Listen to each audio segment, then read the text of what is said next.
Ladies and gentlemen, hey, hi, how you doing? Welcome back to the channel. Thank you so much for stopping by. We've got a lot of really solid weapons in Warzone right now. There's no secret that the meta is in a pretty solid place, but that's not to say there aren't some weapons that do shine and do stand out. And today, I wanted to focus on those weapons. We are breaking down the top 10 best weapons just overall in Warzone right now. We got a handful of different weapon categories here, some rifles, some SMGs, maybe some long range based weapons as well. As we go through them all, if you enjoy the video at any point, let me know by dropping a like on it. Really does help grow the channel. And if you're new here or if you have not already subscribed, every day I got you covered with all things going on in Call of Duty. So feel free to hit that sub button and turn on those post notifications. And also right now, my G Fuel discount code WhosImmortal is going to get you 30% off your entire G Fuel orders. So if you want to grab a new tub, a shaker cup, a starter pack, anything at all from the G Fuel site, code WhosImmortal has you covered. Seriously appreciate all you guys using my code. So first up, coming in at number 10, I've got the Kar 98K.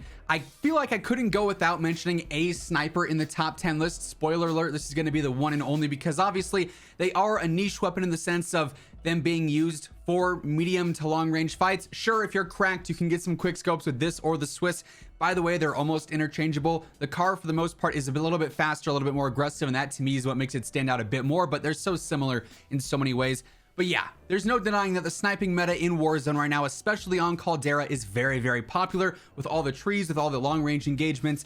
You can't go wrong with sniping, right? So the Kar, in my opinion, absolutely worthy of a top 10 placement, just not nearly as versatile as the 9 other weapons that we're going to have on the list here today. As far as the setup goes here, of course, it's an MW weapon, so it's super simple. We've been talking about it for 2 years at this point, right? Monolithic suppressor going for the 27.6 inch barrel, keeping us off the radar, giving us that best velocity and range on there. Tac laser for that better ADS and also better aiming stability. You gotta go for the sniper scope here on that. I always am rocking the cross-thread reticle. I just love how that looks, super easy to stay on targets. Then lastly, I usually go for the focus perk just to help out with the flinch. There's just so much if you're getting shot after all the Vanguard updates and everything, so I feel like that's sort of a necessity. Some players don't mind the flinch and they'll go for the sport comb stock for a faster ADS, but to me, staying on target while getting shot is just too crucial. Now coming in at number 9, I've got the Type 100, and this is a tricky one because on paper, yes, the Type 100 is one of the top guns in the game. It has an utterly insane TTK up close, but to get that TTK, the setup you have to use has awful control. Console players, I would say it's honestly unusable. Even on PC, 120 FOV, affected FOV, it bounces around too much to be a consistent gun for anybody outside of the top 0.01%. It's just not consistent enough, right? That said, it can still be very, very good. In my opinion, it's great as like that sniper support sub. Even the setup I'm going to show you guys here in just a second, it's good as a secondary with a rifle with an LMG too. It's just not the fastest in the game, nor does it have the absolute fastest TTK, but it's still absolutely competitive with the other top options in the game as it stands. First up here, we are going for the recoil booster, getting that better fire rate and ultimately that better TTK. Now, for the fastest TTK, you would be running the rapid barrel. But like I said, this coinciding with everything else on that top TTK setup is just not optimal for the vast majority of players. I prefer using the 374mm barrel. This is what makes it sort of that like hybrid close range, medium range SMG. And honestly, I just don't feel like it's all that slow for close range, even with this barrel on there. I like running the short irons, especially with that barrel. It's just a super clean iron sight. Nice for those close range fights and not too bad for medium range fights. You could always use a slate reflector though as well. For the stock, we're going for skeletal, get some better movement speed on there for sure. Also running hand stop in this case for some better control. I like using the Curse 48, especially here on Caldera. Having a 30 or a 36 round mag is just not ideal for 300 health. On top of that, for the ammo, I'm going for lengthened, especially for some of those sniper support options. It's just going to help out there for those medium range fights. You could go for fabric or polymer here, honestly. Fabric is obviously going to make it a little bit more speedy. Polymer is going to have some more control for medium range. Just depends on what you value there. But fabric you can get away with here because these other attachments do help out with control here and there. Perk 1, I'm going for acrobatic. You could try and build this for gung ho, but you'd be using an entirely different setup. And for me, the most versatile setup is the most important one, and acrobatic to me is more valuable there. Then finally, I go for quick, better mobility out of that, and you got a very solid close and medium range Type 100 setup. Coming in at number 8, I've got the C58. This thing is a powerhouse. However, it's not higher up on the list because it is a little bit harder to use.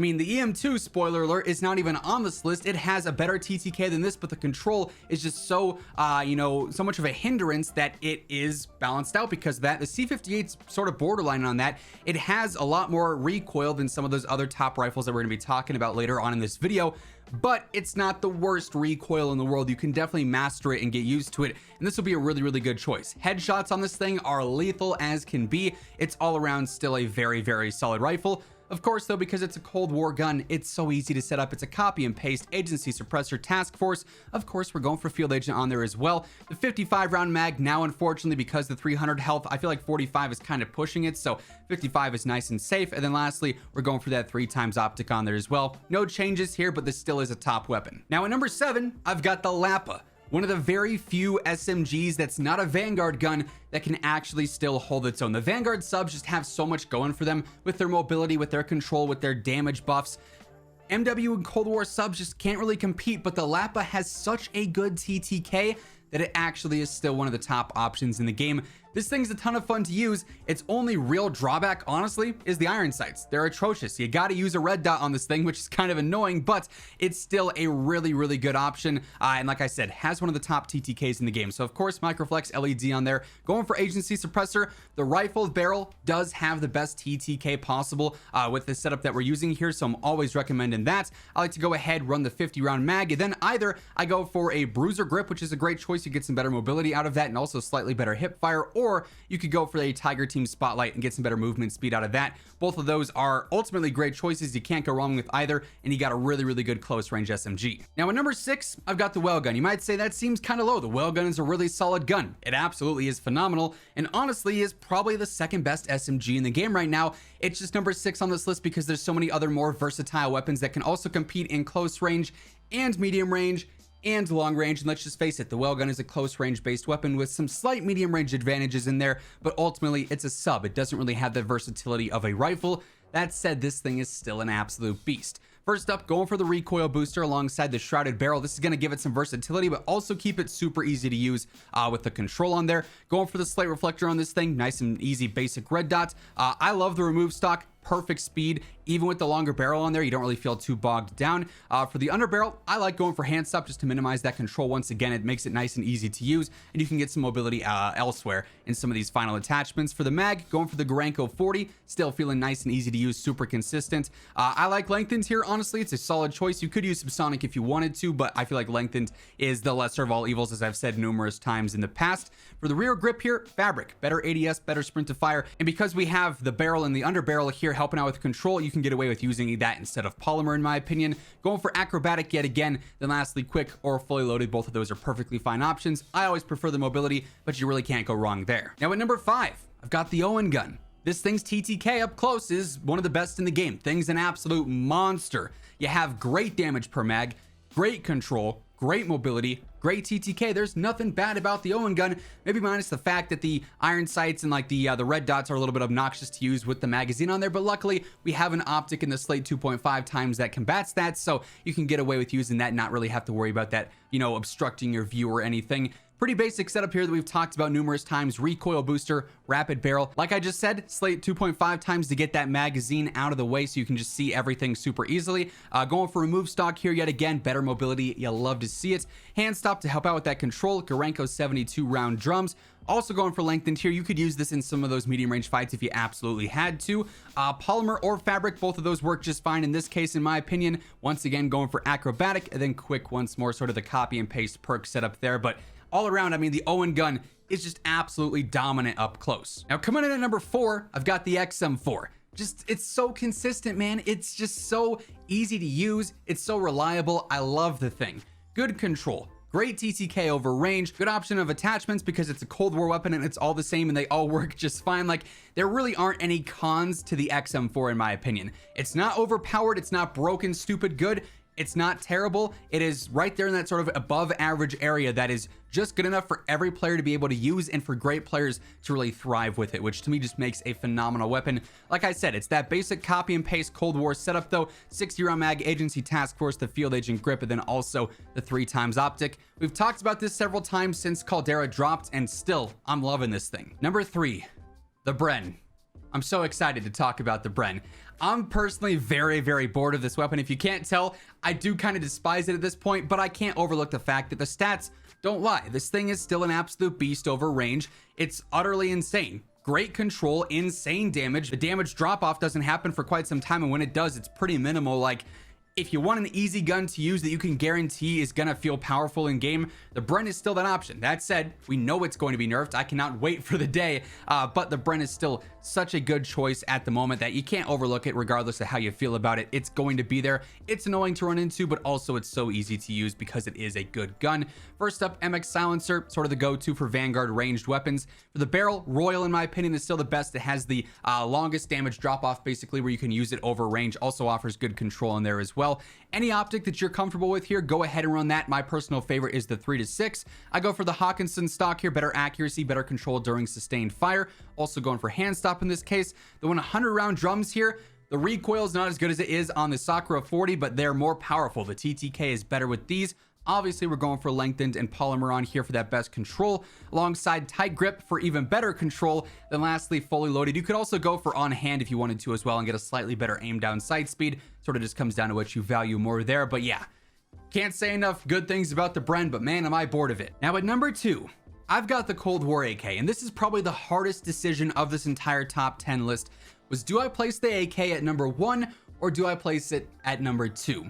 We're going to talk more on my exact placement here when we get to number 1, but I mean, let's be real here. This is one of, if not the single most versatile weapon in the entire game. You could use this as a close range AR SMG hybrid. You could use this as sniper support. You could use it as a primary for long range, and it's going to be great in all of those scenarios. There is not another gun in the game that has those capabilities like the AK does, in my opinion, with the exception of gun number 1. So, of course, it's a Cold War gun, same setup that we just talked about multiple times.